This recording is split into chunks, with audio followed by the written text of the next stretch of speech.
Hi everybody, this is a quick video on how to access and set up your Google Classroom. So of course you'll want to make sure that you're signed in to Google Chrome, and you'll know that because your little profile picture will be appearing in the top right hand corner.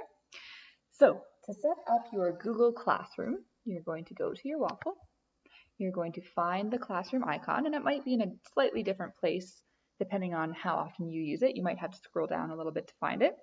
You click on Google Classroom and it will then open for you. So you can see in my Google Classroom, I already have a number of classrooms set up. If this is your first time using the program, you'll see more of a blank page here. But as you can see, this is what classrooms look like. They look like sort of little block pieces. And so you can set up a number of different classrooms if you need to, or you can set up just one. If you're teaching different subjects, it can be handy to set up a different classroom for each subject. It just keeps things a little bit more organized, but that's completely at your teaching discretion. Okay, so to set up a classroom, this little plus button up in the top right-hand corner of the page is what you'll click, and then you'll see you have two different options. You can either join a class or create a class. So thinking from the student perspective, a student would be joining a class, whereas you as the teacher would be creating a class. So I'm going to go down here and click Create Class, and then it's going to prompt me to fill in the information about the class. So the class name, let's call this one Grade 8 Science, for example. You may want to include your name in that. The section, if you have multiple sections of the class, you can fill that part in. The subject and the room, but those aren't necessary, so you can just leave those blank as well. So then I can hit create, and it will take just a moment, and it will create my grade 8 science classroom. Here we go.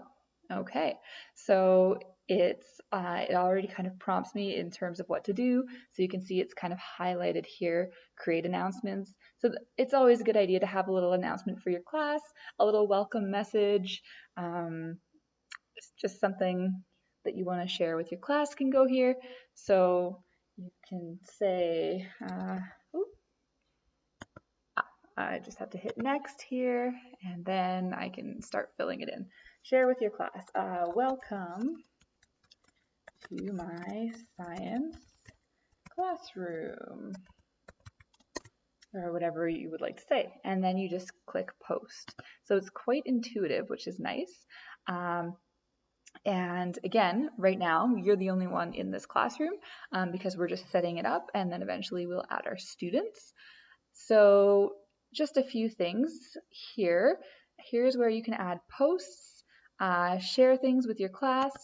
What you'll notice is when you click on share something with your class, what's kind of nice about this is you have the ability to down here add whatever it is that you want. So if you have a link that you want them to visit, if you have a YouTube video that you want to share with them, if you have an assignment in your Google Drive, or even just a file on your computer, you can share all of this right within Google Classroom, and this is going to be really important right now because this is how we want to share information.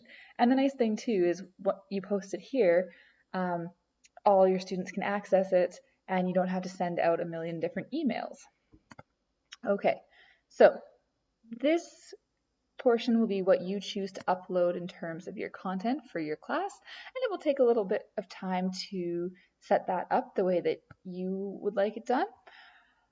If you look up here at the very top of the page, the stream is like kind of like the news feed in terms of what you're putting out there for your students. So that's kind of the main page that they'll see. Under classwork, this is where you can add your assignments, and you can put assignments here and quizzes here and whatever it is that you'd like to put. People, here's where you would add your students. So and co-teachers. So if you were working collaboratively with perhaps your grade level partner and you were going to do one classroom between the two of you, you can just click this little person and invite the other teacher who will be joining your Google Classroom, and then they can also contribute content. And then students, here's where you can invite your students. I would personally recommend actually inviting all of your students this way. So yes, you would have to type the names of your students into the classroom, and it will take a few minutes to do that, but I would much prefer making sure that they're all in my classroom as opposed to sending them a class code. So if you'll notice down here at the bottom, the other option is you can just give them the class code.